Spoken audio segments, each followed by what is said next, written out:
Assalamualaikum warahmatullahi wabarakatuh. Perkenalkan nama saya Fauzadi Narsianto dengan NIM Digirayu 09. Kali ini saya akan menjelaskan instalasi MATLAB dan dasar Simulink. Ya, di sini tuh dari MATLAB sendiri itu adalah sebenarnya software yang dia itu fungsinya untuk menganalisis data, pemodelan, visualisasi, dan algoritma. Terus juga Simulink tersendiri itu artinya adalah software juga yang fungsinya itu untuk membantu para pengguna menggunakan basis blok diagram untuk pemodelan simulasi sistem dinamis yang terintegrasi dengan MATLAB. Nah, dari model yang tersendiri itu juga yaitu artinya membuat representasi sederhana dari sistem nyata agar mudah dianalisis dan dirancang. Nah, di sini tuh ada banyak sekali aspek-aspek. Yang pertama ada definisi.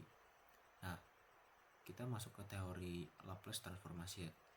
Definisi dari Laplace transformasi itu yaitu metode untuk mengubah fungsi waktu dari waktu ke fungsi Laplace. Nah, transfer function-nya itu rasio antara output dan input sistem dalam domain Laplace. Tujuan utamanya yaitu menyederhanakan persamaan diferensial menjadi persamaan aljabar. Untuk fungsinya menunjukkan hubungan matematis input-output sistem. Terus perannya yaitu membantu menganalisis sistem dinamis di berbagai domain. Fungsinya digunakan untuk menilai stabilitas dan respon sistem. Nah, fokusnya dari Laplace tersendiri itu yaitu transformasi sinyal atau persamaan diferensial.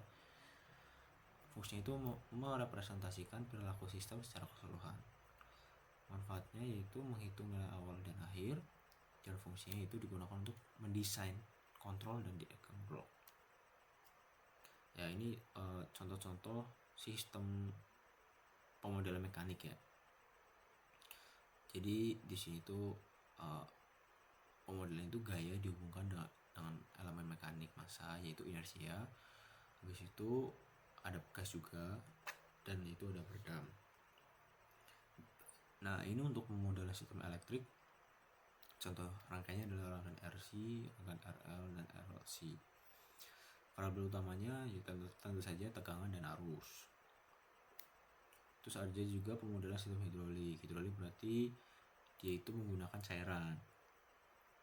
Yang pasti di situ ada variabel utamanya tekanan, aliran, atau volume. Aliran tersebut itu maksudnya aliran dari liquid tersebut. Liquid berarti cairan. Nah, di sini tuh ada keterangan-keterangan blok. Yang pertama itu ada input atau set point. Jadi itu nilai awal atau nilai target yang diinginkan. Habis itu dia akan masuk ke dalam controller. Controller itu adalah sebuah gampangan sebuah penggerak yang menggerakkan atau bisa disebut menghasilkan sinyal kendali. Terus akan lanjut pada plan. Plan itu adalah objek yang dikendalikan, jadi aktuatornya. Misal ada motor, ada sistem hidrolik, ada sistem sistem mekanik juga ada. Terus masuk ke output yaitu hasil dari sistem semua secara keseluruhan. Jadi kalau di sini tuh contohnya adalah closed loop.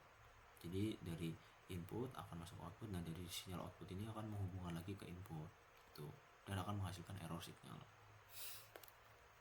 Nah, cara penggunaan Simulink yang pertama itu pasti buka Simulink pada softwarenya, tentu saja yang sudah di-download. Yang kedua, kenali dua jendela utama, yaitu di situ ada library browser.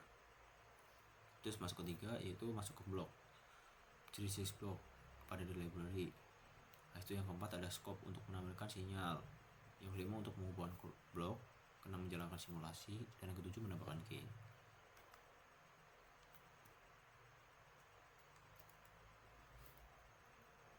Oke, ternyata segitu saja presentasi dari saya. Sekian, wassalamualaikum warahmatullahi wabarakatuh.